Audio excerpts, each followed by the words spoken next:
dans les épisodes précédents. Dans la vidéo qui s'affiche en haut à droite de votre écran, je vous avais présenté cette espèce il y a quelques temps sur la chaîne, la magnifique Camponotus sansabeanus. Je ne sais pas si vous vous souvenez, mais elle avait des cocons quand je l'ai reçue. Et aujourd'hui, on a les premières naissances d'ouvrières. Donc c'est juste magnifique et c'est pour ça que je vous fais cette vidéo. On va voir ça ensemble directement, j'espère que vous allez apprécier. Allez, c'est parti.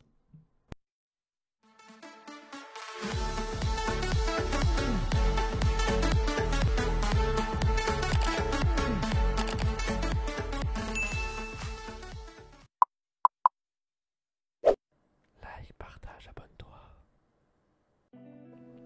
Et rejoins-nous sur Discord. Et oui, comme tu l'as vu, on va reparler de cette magnifique fourmi. On l'avait déjà vu sur la chaîne, je t'ai mis la vidéo en lien juste en haut à droite, je te la mets de nouveau. Si tu ne l'as pas vue, n'hésite pas à aller la voir puisque c'est la suite de cette fondation-là. Et c'est la magnifique Camponotus sansabeanus. Et comme tu as remarqué dans le tube, il y a pas mal de changements. Pour rappel, on l'avait reçu en reine seule avec du couvain. Donc c'est une espèce américaine, une des plus grosses Camponotus des États-Unis.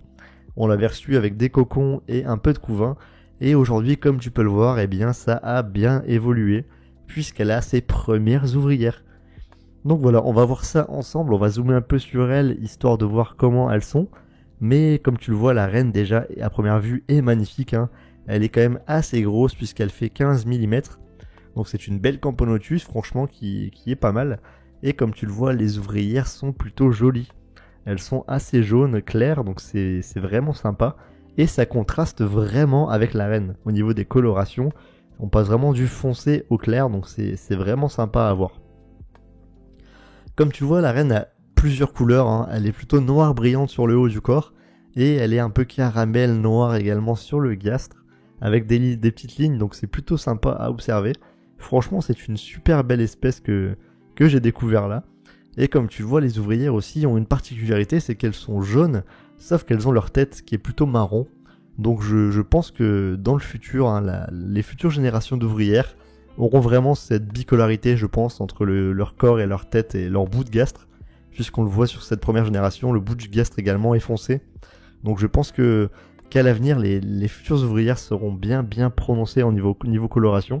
Et on pourra observer quelque chose de plutôt joli. N'oublie pas de t'abonner si ce n'est pas déjà fait, ça aide fortement la chaîne. Je remercie tous ceux qui le font et également de laisser un pouce bleu. Ça prend quelques secondes mais qu'est-ce que ça m'aide. Franchement merci à tous ceux qui le font, c'est magnifique. Bon, on le voit ici, on a encore quelques larves qui n'ont pas encore évolué. Mais je pense qu'elles vont passer la diapause comme ça puisque oui effectivement cette fourmi va passer une diapause. Elle nous vient des États-Unis et là-bas dans son endroit d'origine. En Arizona, il fait pas très chaud l'hiver, hein. Donc on va lui faire une diapause aux alentours des 12-14 degrés à peu près. Ça devrait être suffisant pour elle normalement. Mais voilà, on va lui faire quand même une petite pause, c'est obligatoire.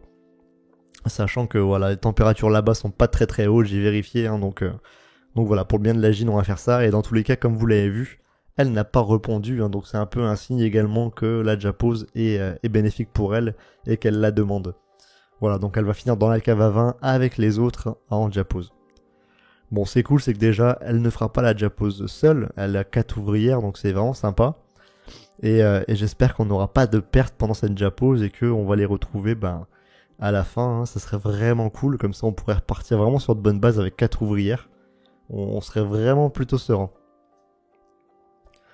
Bon, comme vous l'avez remarqué, les ouvrières sont pas extrêmement grandes, mais bon, c'est une espèce qui fabrique des soldats, donc des majors, des médias, etc. puisque c'est une Camponotus.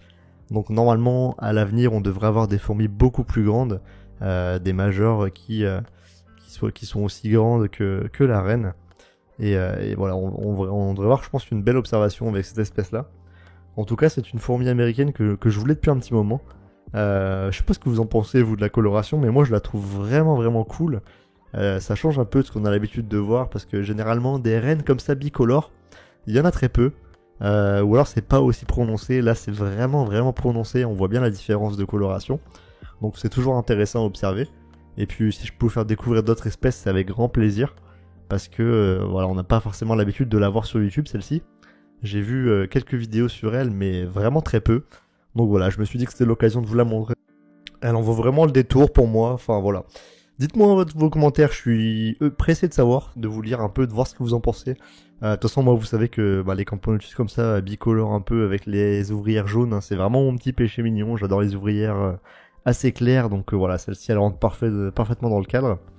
Voilà, donc en tout cas, j'ai hâte de l'avoir évolué sur la chaîne. Sachez que du coup, c'est pas la seule espèce américaine, hein. Pour ceux qui n'ont pas vu, je vous ai présenté une vidéo il y a quelques temps avec 4 espèces américaines. N'hésitez pas à aller la checker puisqu'on va faire un tour de chacune de ces espèces très prochainement.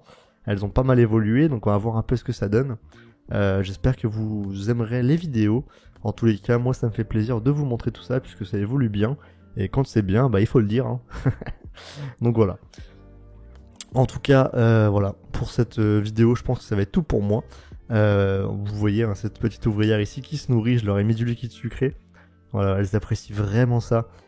Pour connaître ma recette secrète de liquide sucré, et c'est tout simplement du liquide pour abeilles.